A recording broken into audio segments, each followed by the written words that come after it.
সারা বাংলাদেশে একেবারেই পঞ্চগড়ের একেবারে প্রত্যন্ত অঞ্চলে কিংবা সেই বরগুনার একেবারে প্রত্যন্ত অঞ্চলে ওখানে দেখা যাচ্ছে যে ওখানে পরিস্থিতিটা এমন যে ওখানে আপনাকে ওই কলেজ কিংবা স্কুল টিকিয়ে রাখার জন্য শিক্ষার্থীদের বাসায় গিয়ে কনভিন্স করতে হয়, তাদের মা বাবাকে কনভিন্স করতে হয় যে আপনার ছেলেটাকে কাজে না পাঠায় স্কুলে দেন, এবং বলে যে প্রয়োজনে একটু এক্সট্রা টাইম আমার সাথে আমার বাসায় এসে দরকারে থাকুক পড়ুক, তারপরও ছেলেটাকে পড়ান, এরকম চরিত্র।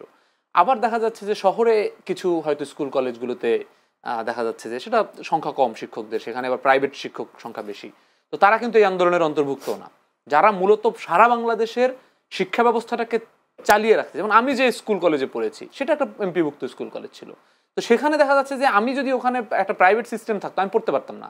আবার সরকারের পক্ষে তো এত সরকারি স্কুল এত, সেটা আরো বেশি বেতনের বিষয়।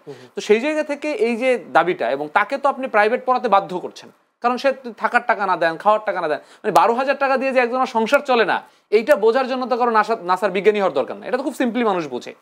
এখন দেখেন, আমি আসলে এই সরকারের মোটা দাগে একটা বড় যে জায়গাটা আমি আসলে বলতে চাই সেটা হচ্ছে এই সরকার আসলে কি করেন। মানে এই সরকারের অন্যান্য সরকারের তুলনায় তো আমাদের আসলে কিছু মানে ভিন্ন প্রত্যাশা ছিল। দেখেন, শিক্ষা মন্ত্রণালয়ে আপনি যাবেন কিংবা অধিদপ্তরগুলোতে আপনি যাবেন, যাওয়ার পরে দেখবেন এদের প্রাইমারি কাজ হচ্ছে বদলি এবং প্রমোশন, যেইটা কোনো আসলে কাজই না। একটা জায়গায় খালি থাকা সাপেক্ষে একজন শিক্ষক তিনি সেখানে যাবেন, কিংবা একজন মানুষ সেখানে প্রমোশন হবেন তার বয়স অনুযায়ী, এইটা কাজ নিয়ে তারা এমন বিরক্ত থাকেন, এমন ব্যস্ত থাকেন, মনে হয় যেন তারা সারা পৃথিবীর থেকে বড় একটা শিক্ষা পলিসি বের করছেন। কেন ব্যস্ত থাকে বলে? কারণ ওই যে এইটার সাথে এটা দিয়ে তারা এটাকে অনেক জটিল করেন, এবং করে কি করেন, তারা চায় যে শিক্ষকরা এটার জন্য তাদের কাছে আসবেন যে স্যার আমার বাবার ক্যান্সার হয়েছে, আমাকে একটু আমার বাড়ির পাশে দেন।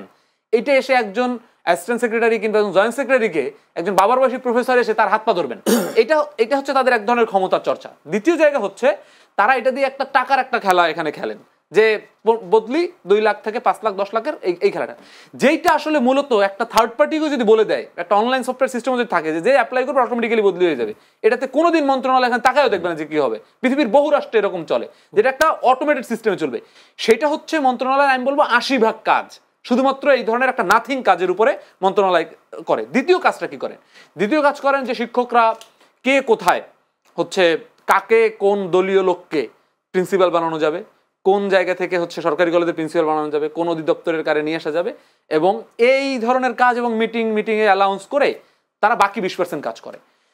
মূলত শিক্ষকদের যেটা কাজ, যে এই মনে করেন 1 বছরে আমি ধরে নিচ্ছি 3,000 কোটি টাকা এই সরকারের নাই, এই সরকার যদি সত্যি সত্যি শিক্ষক বান্ধব হয় তাহলে কি করবে?